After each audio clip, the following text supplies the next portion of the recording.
নমস্কার বন্ধুরা, ডলি রন্ধনশালা সবাইকে স্বাগত। আর আজকে তোমাদের সাথে শেয়ার করব ফুলকপির একটা দারুণ রেসিপি।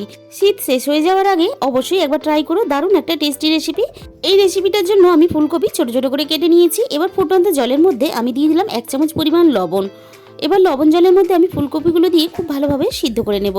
ফুলকপিটা এদিকে সিদ্ধ হতে থাক, একটা মিক্সিং জারের মধ্যে আমি দিয়ে দিলাম 1 মুঠো ধনেপাতা আর দিয়ে দিলাম ঝালের জন্য 4টে কাঁচা লঙ্কা। এবার অল্প একটু জল দিয়ে ধনেপাতার পেস্ট বানিয়ে নেব।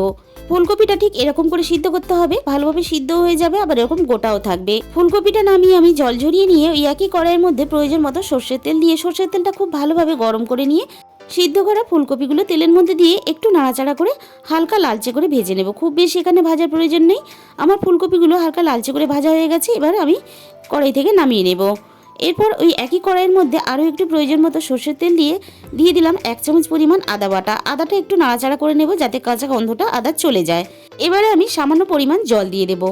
এরপর আমি এখানে দিয়ে দেব বেশ কিছুটা মটরশুঁটি। এরপর আমি দিয়ে দিলাম অল্প একটু স্বাদ মতো লবণ। যেহেতু ফুলকপিতে লবণ দিয়ে আমি সিদ্ধ করে নিয়েছি, তাই লবণটা এখানে বুঝেই দিতে হবে। দিয়ে দিলাম 1 চামচ পরিমাণ ধনে গুঁড়ো, 1 চামচ পরিমাণ জিরে গুঁড়ো, আর দিয়ে দিলাম অল্প একটু গরম মশলা, আর দিয়ে দিলাম এখানে স্বাদ মতো চিনি। আর এরকম নতুন নতুন অনেক রেসিপি পেতে অবশ্যই আমার চ্যানেলটাকে সাবস্ক্রাইব করে পাশে থাকা বেল আইকনটা প্রেস করে দিও, যাতে আমি কোনো নতুন রেসিপি আপলোড করলে সবার আগে তোমার কাছে পৌঁছায়।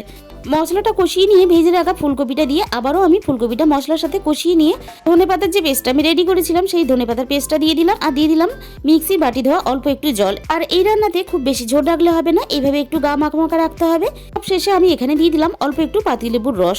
লেবুর রস এখানে খুব বেশি ব্যবহার করলে তাহলে টক হয়ে যাবে আর রান্নাটা খেতে ভালো লাগবে না। আমার কিন্তু এখানে রেডি হয়ে গেল দারুণ একটা স্বাদের ফুলকপি রেসিপি।